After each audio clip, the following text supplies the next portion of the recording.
നമസ്കാരം പ്രിയമുള്ളവരെ, ഞാനിപ്പോൾ കൊടുപ്പുന്ന എന്ന് പറഞ്ഞ സ്ഥലം ഏതാണ്? മാമ്പുഴക്കരി അല്ലേ? അല്ല, തായങ്കരി.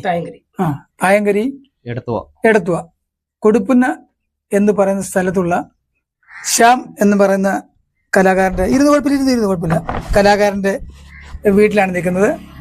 ശ്യാമിനെ എനിക്ക് പരിചയപ്പെടുത്തിയത് എൻ്റെ പ്രിയ സുഹൃത്തായ അജേഷ് മാമ്പുഴക്കരിയാണ്. അജേഷ് നമസ്കാരം. അപ്പം ഞാനിവിടെ വന്നിരിക്കുകയാണ്. അപ്പം ശ്യാമിനെ കുറിച്ച് കുറച്ച് ഡീറ്റെയിൽസ് ആയിട്ട് അറിയാവുന്നത് അജേഷിനാണ്. ഞാൻ ശ്യാമിനെ പരിചയപ്പെടുന്നത് എൻ്റെ ഫ്രണ്ട്സ് സലീം ചങ്ങനാശ്ശേരി ഒരു പ്രോഗ്രാം ചെയ്തപ്പോഴാണ് ശ്യാമ പാടുന്നത് കേട്ടത്. അപ്പം നല്ലൊരു കലാകാരൻ എന്ന നിലയ്ക്ക് ശ്യാമിൻ്റെ പാട്ട് എനിക്ക് അന്നേരം ഇഷ്ടപ്പെട്ടു. അപ്പം ശ്യാമിനുമായിട്ട് ഞാൻ പരിചയപ്പെട്ടു. അങ്ങനെ ആ ബന്ധം ഞങ്ങൾ നല്ലൊരു ഫ്രണ്ട്ഷിപ്പായിട്ട് തുടങ്ങിക്കഴിഞ്ഞ് കഴിഞ്ഞാണ് ശ്യാമ ഒരു ട്രൂപ്പൊക്കെ നടത്തിയായിരുന്നു. കലാമന്ദിർ എന്ന് പറഞ്ഞൊരു ട്രൂപ്പൊക്കെ ചെയ്തായിരുന്നു. എന്നിട്ട് ഇവിടുത്തെ അമ്പലത്തിൽ പരിപാടിയൊക്കെ നടത്തിയായിരുന്നു കൊടുപ്പിനെ.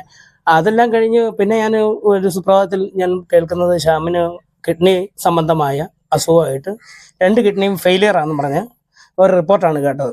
ആ റിപ്പോർട്ടിൽ ഭയങ്കര ദുഃഖം ഉണ്ടായിരുന്നു എനിക്ക്. അതിൽ ഞങ്ങളുടെ സഹപാഠികൾക്ക് എല്ലാവർക്കും ഭയങ്കര വിഷമം ഉണ്ടായിരുന്നു. അത് കഴിഞ്ഞ് പിന്നെ 2 കിഡ്നിയും ഫെയിലിയറായി. 2 കിഡ്നിയും മാറ്റി വെക്കണമെന്ന് പറഞ്ഞു. അങ്ങനെ സ്വന്തം പെങ്ങളുടെ കിഡ്നി അത് മാറ്റി വെച്ച് കഴിഞ്ഞ് ഒരു 6 മാസം കഴിഞ്ഞപ്പം വീണ്ടും പുള്ളിക്ക് പക്ഷാഘാതം വന്ന് ഒരു ദിവസം തളർന്നു പോയായിരുന്നു. ആ തളർന്നു പോയി കഴിഞ്ഞ് പിന്നെ അത് കഴിഞ്ഞ് ഞങ്ങൾ എല്ലാവരും കൂടെ പറഞ്ഞ് റിക്കവറി ആയി പതിയെ വരികയായിരുന്നു. അന്നേരം പുള്ളി പാട്ടെന്ന് പറഞ്ഞ സംഗീതം പുള്ളിക്ക് ഒരു ഹരമായിരുന്നു. അത് കാരണം അദ്ദേഹത്തെ രണ്ടാമത് പിന്നെ ഞാനിവിടെ കൂടി പുള്ളിയെ കൊണ്ട് പ്രാക്ടീസ് ചെയ്യിപ്പിച്ച് ഒരു വിധത്തിൽ നല്ലവണ്ണക്ക് പാടാനുള്ള ഒരു പ്രചോദനം കൊടുത്ത് ഇപ്പം അദ്ദേഹം വന്നു. അന്നേരപ്പോഴാണ് മനോജിനെ ഞാൻ പരിചയപ്പെടുന്നത്. പുന്നപ്രയിലൊരു പ്രോഗ്രാമിന് ചെല്ലും. അപ്പം മനോജിനോട് ഞാൻ പറഞ്ഞു, മനോജ് എന്നോടൊക്കെ നമ്മുടെ ഒരു ഫ്രണ്ട് ഉണ്ട്, അപ്പോൾ അദ്ദേഹത്തെ ഒന്ന് വീഡിയോയിലൊന്ന് കാണിക്കാമെങ്കിൽ നല്ല കാര്യമായിരുന്നു. അതപ്പോൾ അതുകൊണ്ട് മനോജിന്റെ നല്ലൊരു മനസ്സുകൊണ്ട് മനോജ് പറഞ്ഞു, അജേഷ് അപ്പം ഞാൻ മറന്നുപോയായിരുന്നു പറഞ്ഞിട്ട്.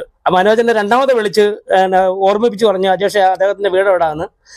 അങ്ങനെ ഞാൻ പറഞ്ഞു ഇന്നൊക്കെ തായങ്കരിലാണ്, കൊടുപ്പുന്ന എന്ന് പറഞ്ഞ സ്ഥലത്താണ് എന്ന് പറഞ്ഞു. മനോജ് ഏതായാലും ഇന്ന് വന്ന് യാദൃശ്യമായി കണ്ട് ഞങ്ങൾ ഇവിടെ വന്ന് പ്രോഗ്രാം ചെയ്യാൻ പോവാണ്. അപ്പം കാണുന്ന ശ്യാമുമായിട്ട് സംസാരിക്കാം. ഓക്കെ, അപ്പം ശ്യാമേ നമസ്കാരം. എന്തുണ്ട് വിശേഷം? വിശേഷം അസുഖമൊക്കെ ആയിട്ട് ഇങ്ങനെ മുന്നോട്ട് പോകുന്നു. അപ്പോഴും കലയോടുള്ള സ്നേഹം മാറിയിട്ടില്ല? ഇല്ല, ഒരിക്കലും. ഒരു ഹരമാണ് എല്ലാവർക്കും, ഹരം തന്നെയാണ്. അപ്പോൾ വേറെ എന്തുകൊണ്ട് കുടുംബത്തെ വിശേഷം എന്തൊക്കെ ഉണ്ട്? കുടുംബത്തെ വിശേഷം, അച്ഛന് സുഖമില്ല. ഇപ്പം അച്ഛന് പ്രായമാണ്. അച്ഛനെ ഇടയ്ക്ക് ആശുപത്രി കൊണ്ടുപോകും. ഞാൻ പിന്നെ മരുന്നൊക്കെ കഴിച്ച് ഇങ്ങനെ പോവുകയാണ്. പിന്നെ കലയെ പറ്റി പറയുകയാണെങ്കിൽ ചേട്ടനെ പറ്റി ഞാൻ ഒരുപാട് കേട്ടിട്ടുണ്ട്. എൻ്റെ ചെറുപ്പം തൊട്ട് ഞാൻ കേട്ടത് എങ്ങനെയാണെന്ന് വെച്ചാൽ, കുട്ടനാട്ടിൽ മുഴുവൻ ആ സമയത്തൊരു തരംഗമായിരുന്നു, മനോജ് മധു എന്ന് പറഞ്ഞു കഴിഞ്ഞാൽ. അപ്പോൾ ആ സമയത്ത് ഞാൻ 5-ലോ 6-ലോ പഠിക്കുന്ന സമയത്താണ് പച്ച തകഴി ആ ഭാഗത്തും കണ്ട ഒരു പരിപാടി ഉണ്ടായിരുന്നു.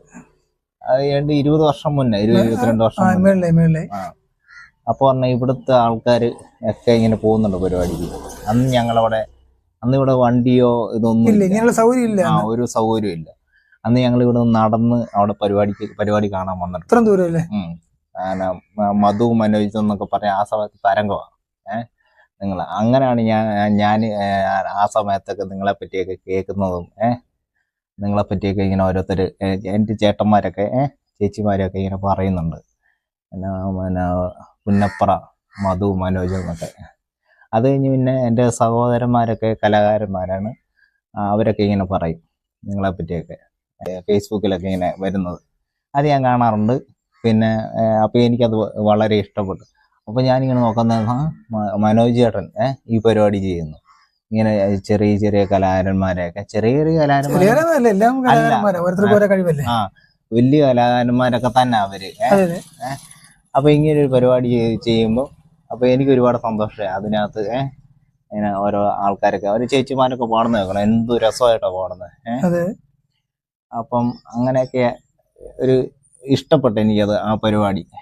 പിന്നെ എനിക്കിപ്പോ അസുഖം വന്നിട്ട് അല്ലായിരുന്നെങ്കിൽ ഞങ്ങളൊരു ട്രൂപ്പൊക്കെ തുടങ്ങിയതാ, കലാമന്ദിരല്ലേ? കലാമന്ദിർ.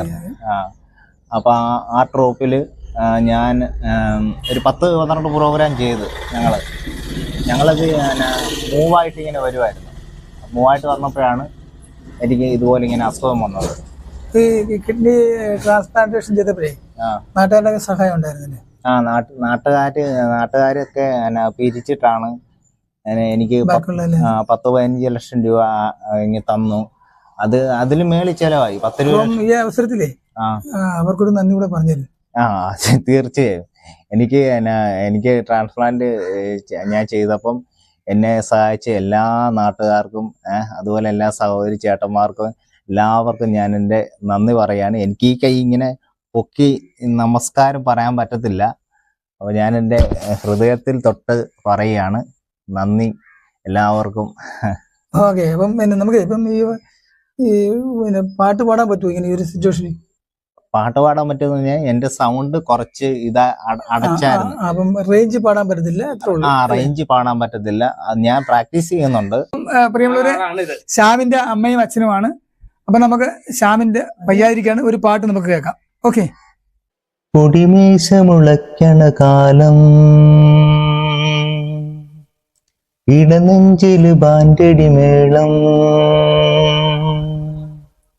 കൊടിമീശ മുളയ്ക്കണ കാലം ഇടനെഞ്ചില് ബാൻഡടി മേളം, പെരുന്നാളിന് പള്ളിയിലെത്തിയതെന്തു കൊതിച്ചാണ്, അന്നാ വഴി വരവിന് കാരണം അവളുടെ കരിനീല കണ്ണ്, അവളൊരു ക്രിസ്ത്യാനി പെണ്ണ്.